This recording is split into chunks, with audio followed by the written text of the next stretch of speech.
তাহলে মা,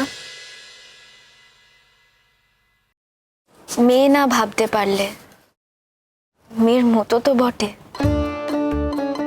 আমার জন্য না হয় কিছুদিনের জন্য এখানে থেকে গেলে তুমি।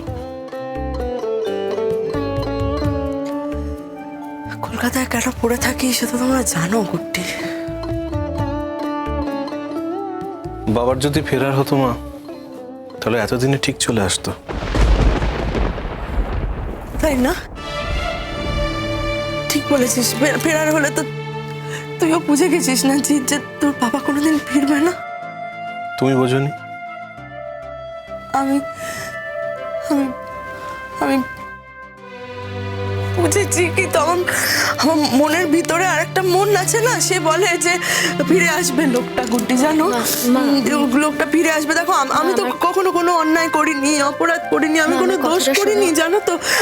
আমাকে ছেড়ে কেন চলে যাবে? আমার কাছে ফেরত আসবে। প্লিজ আমার কথাটা একবার শোনো, একটু শোনো আমার কথাটা। এতগুলো বছর ধরে তো তুমি বাবাকে খুঁজলে মা। এখন বাবা যদি ফিরে আসে, ফিরে এসে যদি তোমাকে খুঁজে না পায়, বাবা নিশ্চয়ই তোমাকে খুঁজবে, খোঁজার চেষ্টা করবে। আশেপাশ থেকে নিশ্চয়ই বাবা জানতে পারবে তুমি কোথায় আছো। একটা কথা বলো তো, একজন মানুষের জন্য সে কবে ফিরবে সেই অপেক্ষায় তুমি তোমার সারাটা জীবন এরকম ভাবে স্থবিরের মতো একটা জায়গায় কাটিয়ে দেবে? বুঝবে না কুটি, তুমি বুঝবে আমি না। কেন বুঝবো না মা? আমারও তো বিয়ে হচ্ছে, আমারও স্বামী হচ্ছে, বউ হিসেবে আমি এটুকু বুঝতে পারবো না? নিশ্চয়ই বুঝতে পারবো মা। অপেক্ষারও তো একটা শেষ থাকে। একজন মানুষের জন্য কতকাল অপেক্ষা করা যায় বলো তো? সারা জীবন? তেমন মানুষের জন্য গুড্ডি সারা জীবন কেন, অনেকগুলো জন্ম অপেক্ষা করা যায়, জানো?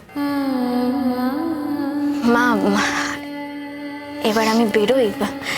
আমার তো কাজ আছে অনেক, পুরোপুরি ভাবে ছুটি নিতে পারবো না। বর্ডার এরিয়া, অনেক রকম সমস্যা আছে। তোমার ছেলে সবটা জানে, তুমি তো জানো না। মেয়ে পাচার চক্র, সেই সব কিছু নিয়েই অনেকটা ব্যস্ত আছে। তবে আজকে আমি তাড়াতাড়ি চলে আসবো বিকেলবেলা, একসঙ্গে সবাই মিলে মন্দিরে পুজো দিতে যাবো তো। আর মন খারাপ করে থেকো না। বলছি গুড্ডি, দেখো তোমরা তো বাড়িতে পুরুত ডেকে বিয়ে করবে না, ওই লেখা শৈশবও করবে না, কিন্তু আমি বলছিলাম কি যে পার্টি করো আর যাই করো, ওই যে মন্দিরের কথা তুমি বলছো, ওখানে গিয়ে মন্দিরের ঠাকুরের সামনে সিঁদুরটা পরে বিয়েটা করলে হয় না? কেন হবে না? তুমি যদি চাও তাই হবে।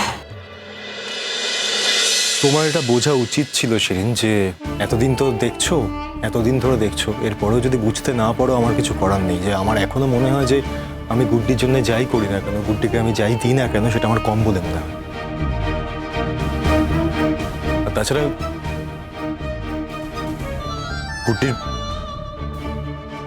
গুড্ডির বিয়ে বলে কথা, মিনিমাম অ্যারেঞ্জমেন্ট তো আমাদের দায়িত্বের মধ্যে পড়ে, আমাদের সেটা করতে হবে। যদি সেরকম হয় আমি তাহলে জেঠুমনির হাত দিয়ে গিফটটা দেওয়াবো। আমার হাত দিয়েই যে মানে দিতে হবে সেরকম কোনো বিষয় নেই। আমার মা আর বাপি তারাও নিশ্চয়ই আসার সময় কিছু নিয়ে আসবে গুড্ডির জন্য। এটা ভালো কথা, আনুক, কে বারণ করেছে? সবাই সব কিছু দেবে আর আমি খালি হাতে যাব? না না ভাইয়া, তোমার যেটা দেওয়ার সেটা তুমি শিরিনকে দিয়েই দিও। না কেন? মানে আমি নিজের হাতে আরে আর যাই হোক, আমি অ্যাটলিস্ট যদি সেরকম হয় জেঠুমনির হাত দিয়ে দেওয়াবো, আমি তো বললাম, কিন্তু ও কেন দেব? আর মানে বুঝতে পারছি না। একটা জিনিস আমরা সবাই জানি যে শিরিন যদি কোনো কিছু দেয় গুড্ডিকে, সেটা নিশ্চয়ই গুড্ডির জন্য খুব একটা ভালো লাগার বিষয় হবে না, কারণ ওদের মধ্যে সেই সখ্যতা নেই। যদি কোনোদিন ভবিষ্যতে ওদের মধ্যে সম্পর্ক ভালো হয় তখন না হয় সব দেওয়া নেওয়া হবে, এখন তো কোনো প্রয়োজন নেই। তুমি ভেবো না অনুজ, আমি তোমার গুড্ডির জন্য কেনা এই গয়নাগুলো ওখানে পৌঁছে দিতে যেতাম। তবে একটা কথা বলবো, যুধাজিৎ তো আফটার অল তোমার ভাই, ওর সাথে আবার গুড্ডির বিয়েটা হচ্ছে, ওরা আবার নতুন করে একটা সংসার পাততে চলেছে। আমার মনে হয় তোমার এবার ওদের ব্যাপারে আর ইন্টারফেয়ার না করাই ভালো। আখেরে তোমারই কিন্তু ক্ষতিটা হবে। তোমার কথাটা ঠিক বুঝতে পারলাম না শিরিন। মানে ওদের সংসারে ইন্টারফেয়ার করতে যাবেই বা কেন? ও কি সেরকম ছেলে নাকি? কি ভেবে কথাটা বললে বলো তো? কিছু একটা ভেবে তো বললে। ঠিক কোন জায়গাটায় তোমার এরকম মনে হয়েছে শিরিন যে আমি এরকম কোন একটা কাজ করে থাকি? স্পেসিফাই করে বলো। তুমি যে এত দামি গিফটগুলো দেবে, এটাতে তো গুড্ডির কিছু মনে হতে পারে, অথবা যুধাজিতেরও তো কিছু মনে হতে পারে, তাই না?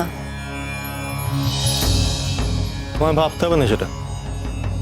যুধাজিৎ যদি কিছু মনে করে সেটা আমি বুঝে নেবো ওর সাথে। তোমাকে এর মধ্যে মাথা গলাতে হবে না। তুমি যেটা ভেবেছো এটা শুনেই আমার খারাপ লাগছে। একটা কথা আমি আরো একবার বলছি শিরিন, ভালো করে বোঝো। গুড্ডির বিয়ে, আমি চাই গুড্ডির বিয়েতে গুড্ডিকে ভালো কিছু উপহার দিতে।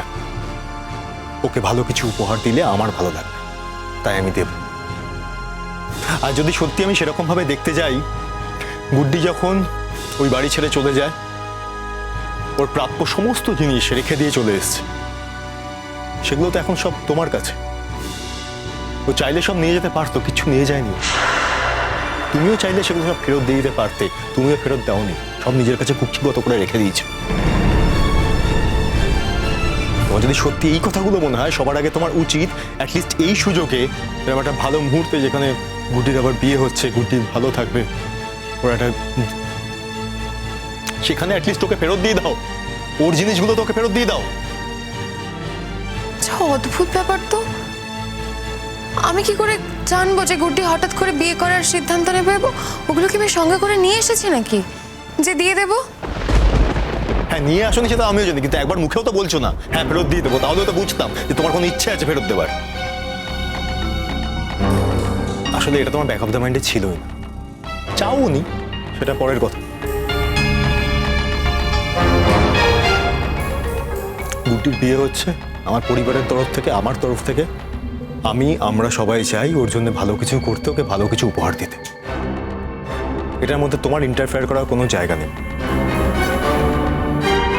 আর এইটুকু বিষয়ে যদি যুধাইতের কোনো সমস্যা হয়, তাহলে এটা ওর সঙ্গে আমি বুঝে দেবো। আমি আবারও বলছি, একটা সামান্য বিষয়, এর মাঝখানে তোমার মাথা গলানোর দরকার নেই অ্যাটলিস্ট। তবে আর একবার বলছি, ভালো করে বুঝে নাও, কান খুলে শুনে নাও।